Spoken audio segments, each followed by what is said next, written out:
তো হ্যালো বন্ধুরা, আমি সৌরভ। তো চলে আসলাম একটা ব্লগ ভিডিও নিয়ে। তো অনেক দিন হয়ে গেছে প্রায় আমার ভিডিওগুলো আনা হয়নি, যেহেতু আমার কিছু সমস্যা ছিল, ফেসবুকে অনেকেই জানো। তো ওখান থেকে আজ যাওয়ার কথা ছিল আমাদের তারাপীঠ। তো হুট করে আমাদের যে প্ল্যানটা হয়েছিল, তো সবাই এখন স্টেশনে চলে এসেছি কুলপি। তো ওখান থেকে বেশি দেরি না করে আমরা কুলপি স্টেশন থেকে উঠে পড়েছিলাম ট্রেনে। আর এখানে ট্রেনের মধ্যে একসাথে সবাই থাকা মানে জানো তো ভালো করে কেমন আনন্দ আর কি ঠাট্টা হয় সবাই। তো ওখানে দেখতে দেখতে 2 ঘন্টার মধ্যে আমরা চলে গিয়েছিলাম শিয়ালদা। তো যেহেতু আমরা 6:30টার ট্রেনটা ধরেছিলাম তো শিয়ালদায়, তো এখন লেবে গিয়েছিলাম পুরো 8:30টার মধ্যে। আমাদের যেহেতু আসতে 2 ঘন্টা প্রায় টাইম লেগে, ওখান থেকে আমরা কিছুক্ষণ হাঁটতে হাঁটতে চলে আসলাম আমাদের ট্রেনটা ধরতে। তো এখানে ট্রেনটা যেহেতু এখন ছিল না টাইম, তো এখন আমাদের ট্রেন টাইমটা ছিল 10টা 10-এর ট্রেন।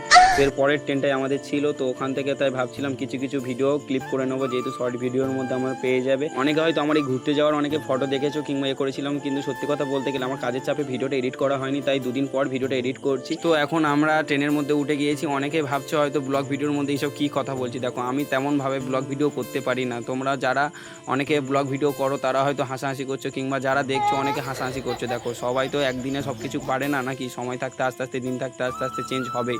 তো যাই হোক, বেশি দেরি না করে আমি শাহরুখ খানের মতো 2-একটা পোস্ট নিতে একটু বাইরের দিকে চলে গেছিলাম গেটের কাছ থেকে। যে গ্রাফিক্সটা এত সুন্দর লাগছিল শিয়ালদা স্টেশন থেকে যখন আমাদের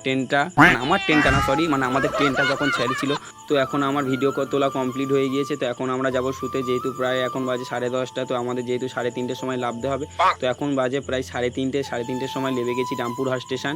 তো এখন কিছুজন গিয়েছে চা খেতে, কিছুজন গিয়েছে আবার আমাদেরকে অটো ভাড়া করতে, যেহেতু এখান থেকে তারাপীঠ যেতে আবার অটো ভাড়া করে যেতে হবে আমাদেরকে। তো তোমরা যদি আমার পেজে নতুন হয়ে থাকো, অবশ্যই পেজটিকে ফলো করে রাখো, সেকেন্ড পার্ট ভিডিও নিয়ে আসবো।